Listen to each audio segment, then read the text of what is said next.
DPRD Maluku Tengah desak pemerintah daerah segera bangun rumah warga terdampak konflik. Wakil Ketua DPRD Maluku Tengah Setlatu Karluto mendesak pemerintah Provinsi Maluku dan pemerintah Kabupaten Maluku Tengah untuk segera merealisasikan janji pembangunan 69 unit rumah warga yang hangus terbakar akibat konflik antar desa Masihulan dan Sawai, Kecamatan Wahai. Tak hanya itu, Latu Karluto juga menyoroti lambannya pembangunan rumah bagi warga desa Kariu, Kecamatan Pulau Haruku yang menjadi korban konflik 2 tahun silam. Hingga kini sebagian besar warga Kario masih tinggal di tenda-tenda pengungsian. Politikus Partai Demokrasi Indonesia Perjuangan atau PDIP itu menegaskan bahwa pemerintah harus serius membangun kembali rumah-rumah yang terbakar demi mendorong terciptanya perdamaian antar desa. Selain rumah, diketahui sebanyak 32 kendaraan juga ikut terbakar dalam konflik tersebut. Menurutnya, semakin lama masyarakat tinggal di pengungsian, semakin besar pula tekanan psikologis yang mereka alami. Olehnya itu pemerintah harus segera bertindak agar kehidupan warga kembali normal. Menurut Ketua DPC PDIP Kabupaten Maluku Tengah itu, peluang untuk mendamaikan warga Masihulan dan Sawai sangat besar karena kedua negeri memiliki hubungan kekerabatan yang kuat sejak zaman leluhur.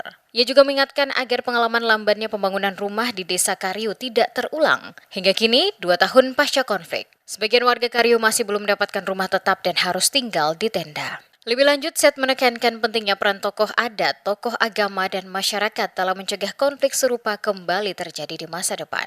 Yang menambahkan fraksi PDI Perjuangan di DPRD Maluku maupun DPRD Kabupaten Maluku Tengah terus mendorong pemerintah agar segera merealisasikan pembangunan rumah warga terdampak konflik. Pemerintah mesti serius untuk membangun kembali rumah-rumah yang terbakar. Itu sebagai jaminan untuk kita mendorong perdamaian di sana. Karena kerugian material di sana kan bukan cuma rumah, ada 32 kendaraan bermotor juga yang terbakar. Tapi yang paling penting sih rumah. Masyarakat kalau tinggal di penampungan lebih lama kan kondisi psikologisnya juga bisa berubah, dan karena itu dalam rangka mendorong perdamaian di sana untuk kehidupannya bisa normal seperti sedia kala, yang mesti dilakukan oleh pemerintah adalah segera membangun rumah-rumah masyarakat yang terbakar itu. Jangan dibiarkan terlalu lama, karena